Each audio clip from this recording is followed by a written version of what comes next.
Well, shalom, shalom, guys. Paris Krishna Armani here, and welcome back, guys, to another inspirational video. So today I'm going to be sharing with you guys my sixth tip for getting unstuck in life and in business.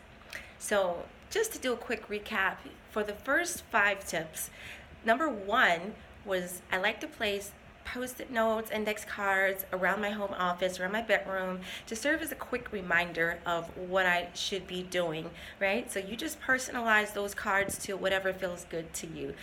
Tip number 2 was keeping a vision board. Some of you may see my vision board in the back next to my guitar, and it has a picture of my beautiful jewels, my book cover.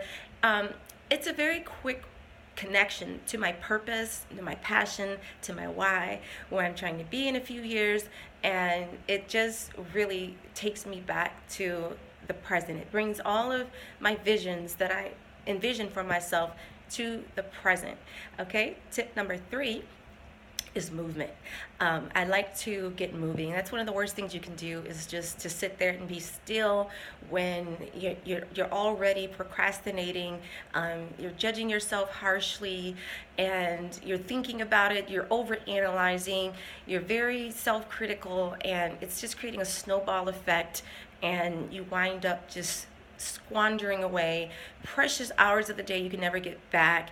And just getting up and moving, maybe doing some yoga. That's one of my favorite things to do. Anything to get you out of your comfort zone, right? Which is ultimately where we want to be. So after yoga, this brings me to tip number 4. I love to meditate, especially after a yoga session. And what I find is that meditation it's very cleansing for me. It leaves me feeling very light and refreshed. It cultivates a sense of inner stillness and inner silence. It evicts that roommate, right? The inner roommate that's always, chit chattering, being very negative and judgmental. Sometimes we just need to meditate and evict that roommate, right? So that we can get up with a renewed mind, feeling refreshed and rejuvenated, and get back to that place of momentum and focus, right? So tip number 5 was one of my favorites as well. Writing. It's one of my favorite things to do, and you can write in your journal. Just keep a pocket-sized journal with you at all times, because it's your own book of inspiration, book of ideas, book of personal insights, your goals. I even like to write down names of books when I hear books that sound really interesting to me, or people that I follow, they recommend the books, or they share books that have really helped to transform their lives. I don't like to trust my mind and leave it to memory to remember those books, so I will write them down. So your journal is personal to you, and it's a great source of inspiration to me. Reading my own inspirational insights when I'm lacking inspiration. How amazing does that sound, guys? Being your own source of inspiration, right? So definitely keep a journal with you at all times. You never know when inspiration is going to strike. And that brings us to tip number 6.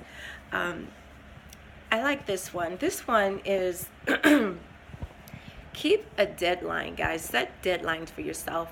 Speaking of writing in your journals, that's something else that I like to do. I like to put deadlines to the projects that I'm working on, because otherwise what happens is they never get done, right? We leave it to someday. But more importantly, why is setting a deadline important? Because of this little rule called Parato's 80-20 rule, right? Which says that 80% of all output is completed by only 20% of all input.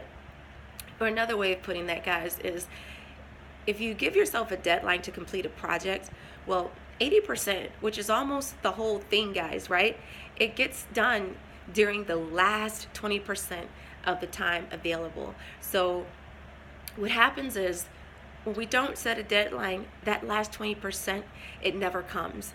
You will find that 80% of time before the deadline sort of evaporates and just sort of gets vacuumed into, all sorts of mundane, pointless, busy tasks. We convince ourselves we're busy all the time, right? But there's a huge difference, guys, between being busy and being productive. And we wind up filling up our schedules with all sorts of busy things, right, that have nothing to do with the project at hand, guys. So you definitely want to set a deadline, because what will happen is you'll get this sort of immediate surge of energy, a sense of urgency to meet the deadline, right? We all know what that pressure is like when we have a deadline to meet, and how we just don't want to not meet that deadline. So there's something that happens internally where all of a sudden there's this new driving force in us that's driving us to complete this task by the deadline. So always, always, always set a deadline. Remember that someday never comes. Someday is not on a calendar. Try circling it. Someday never comes. All right, so I'm curious to know what helps you guys when you guys get in that place of mental stuckness. Please leave comments. I love hearing from you guys. That's my time. I'll see you guys in the next inspirational video. Shalom, shalom. Love you.